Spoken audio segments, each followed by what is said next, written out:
This is the Detroit Lima Northern, number 7 from 1897.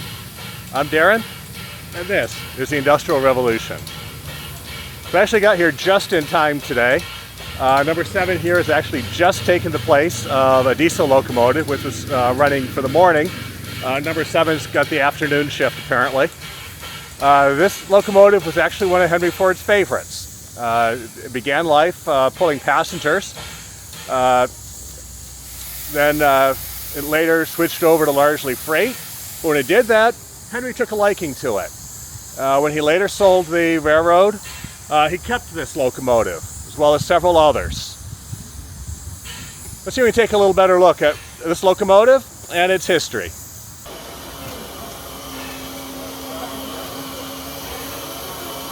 The Detroit Lima Northern number 7 was built by the Baldwin Locomotive Works in May of 1897.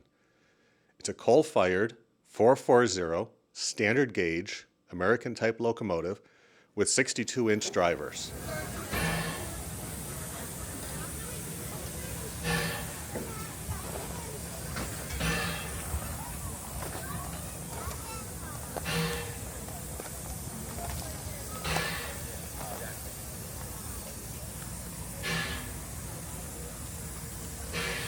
It was built primarily for the passenger service, running from Adrian, Michigan to Lima, Ohio. Yes, they did in fact put a Baldwin locomotive in service, going directly to the home of Lima Locomotive Works. I can only imagine that went over about as well as driving your Toyota into the Ford factory. Anyway, in 1905, the Detroit Lima Northern went into foreclosure and was sold. The new owners didn't do much better financially, and it went into bankruptcy in 1908, finally reorganizing in 1915 as the Detroit, Toledo, and Ironton Railroad. The DT&I was formed with a larger focus on freight and bulk cargo, like coal, rather than passenger service, and this is where it finally found its footing and was finally successful. DT&I was purchased by Henry Ford in 1920. He purchased the railroad primarily to move iron and coal from southeast Ohio up to his Rouge factory in Michigan. This was done as part of his belief in what he called vertical integration, or having complete control and ownership over all aspects of the production process from top to bottom. If he needed coal, he believed, he'd just buy the coal mines and, of course, the trains that transported the coal also. Vertical integration isn't used much nowadays, but there can be no denying that it did in fact work really well for Henry Ford. The Rouge plant was the biggest factory in the world at the time, owned and operated by one of the most powerful people in the world. It was up to this railroad and the area mines to keep it supplied, and they did it well. Anyway, he only kept the railroad for about a decade before selling it in 1930. He was still using the iron and coal, and he was still a strong proponent of vertical integration, but he'd grown increasingly frustrated with what he considered to be excessive interference and overregulation from the Interstate Commerce Commission.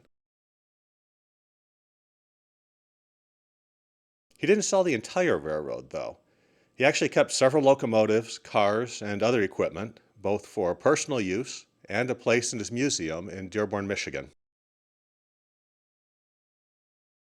We usually think of Henry Ford as a car guy, but there's no question that he absolutely loved steam power, as any trip to the Henry Ford Museum will show. He was especially fond of number 7 here, and it would often be used to pull his private rail car, the Fairlane, when he traveled around the country.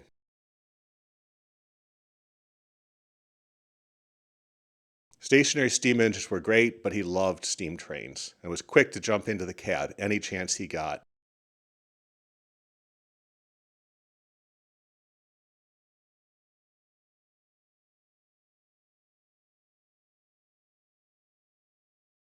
Henry Ford died in 1947, and the locomotive went on static display inside the Henry Ford Museum until 1997. That's when the museum decided that, at only 100 years old, it was just too young to retire. After extensive restoration work, Number 7 was returned to service on June 12, 2013. Any chance you could film inside the cab for me? What's that? Any chance you could film inside the cab for me? Sure. It's already filming, so...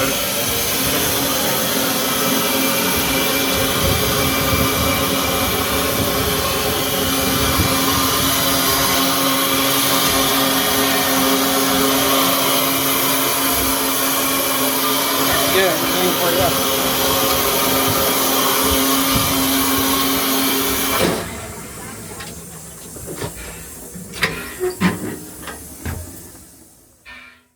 Today is one of 3 steam locomotives running passenger service on rotation at Greenfield Village, the outdoor part of the Henry Ford. Of course, like any steam locomotive, number 7 takes plenty of care and feeding from its crew. Here you see them adding water to the tender. What you didn't see, just before I started filming unfortunately, they also added a bottle of additives to the tender. This is fairly common with modern steam engines, depending on what your water supply looks like. Here they use the additives both to prevent corrosion and also to reduce the mineral buildup in the boiler. As the water boils away, the minerals are left behind, and without these additives, they'll stick rock hard onto the side of the boiler.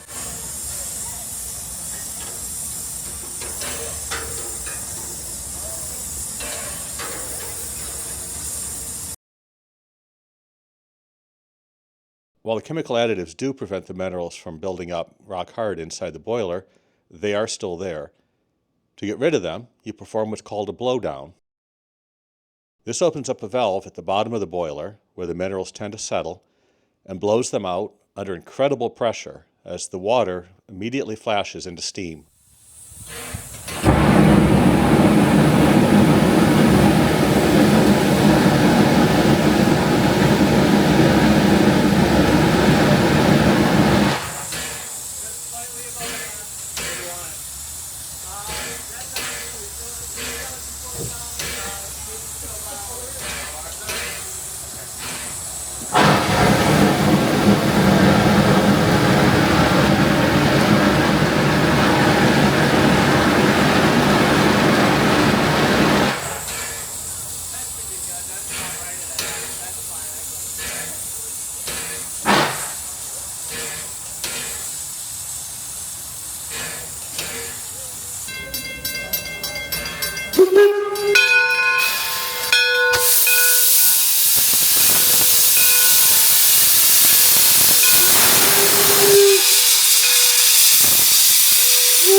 So even though Henry sold the line in 1930, he did keep a bunch of pieces. He kept a few locomotives, some boxcars and things.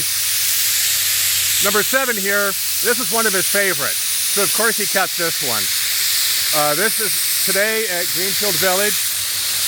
130 or so years later, you can see it's still carrying passengers around the village, and it's still a part of the Industrial Revolution.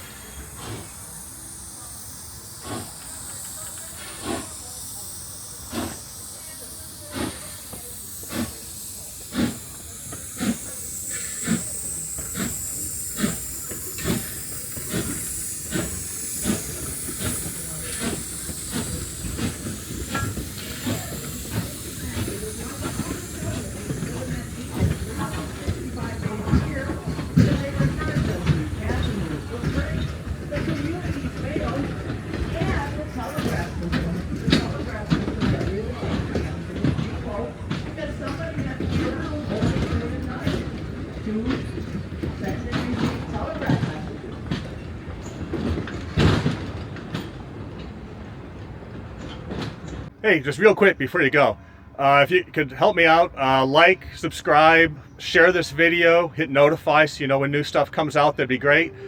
Also, if you could help out financially, even better, patreon.com/industrial revolution, or click on the shop link here in the video or channel description, go out to my affiliate store. Anything you put in your cart, the channel gets a percentage, helps cover all my travel costs, so I can keep coming out here on location to make these videos for you. Thanks a lot. I'll see you next week.